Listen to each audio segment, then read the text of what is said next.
Pemerintah menyatakan tidak lagi melakukan pembatasan pada masa libur Natal dan Tahun Baru mendatang. Kebijakan ini tentu membawa konsekuensi karena jumlah kasus baru COVID-19 mengalami tren kenaikan. Terlebih di masa libur Natal dan Tahun Baru diprediksi pergerakan manusia mencapai lebih dari 60 juta orang.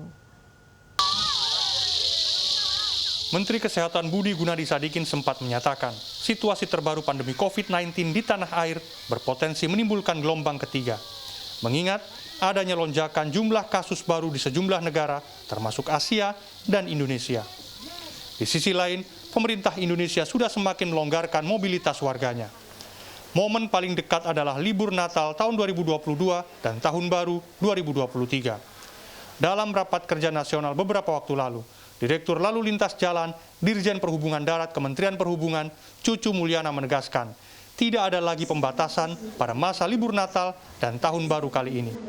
Nah, berkaca dengan angkutan Lebaran yang kemarin, bahwa pemerintah memutuskan tidak ada lagi larangan pembatasan untuk mudik, maka secara dapat dipastikan ya, saya yakin bahwa untuk Nataru tahun ini pun juga pemerintah sepertinya tidak akan mengeluarkan ya pengaturan, pengendalian ataupun pengetatan protokol kesehatan.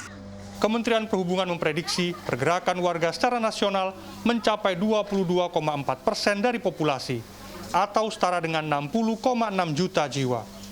Sejumlah daerah wisata di Jawa Timur patut waspada, sebab 72% dari angka tersebut adalah warga yang berlibur ke sejumlah daerah wisata. Jumlah kasus baru di provinsi ini pun mengalami tren kenaikan. Epidemiolog Griffith University Australia, Diki Budiman menyadari mobilitas manusia sulit dibendung.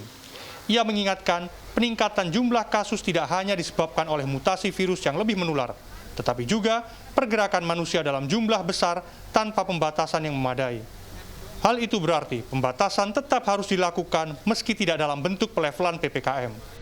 Tentunya ini harus dilakukan ya, artinya pembatasan dalam bentuk tidak mesti harus dalam bentuk PPKM level 3 atau 4, tapi protokol kesehatan dengan juga modal bahwa orang yang bergerak ini sudah divaksinasi setidaknya 3 dosis dan menerapkan protokol kesehatan. Yang menjadi masalah adalah di Jawa Timur capaian vaksinasi dosis 3 atau booster relatif rendah, yakni 24,41% atau sekitar 8,6 juta jiwa saja. Hal ini berisiko meningkatkan angka pasien yang terinfeksi.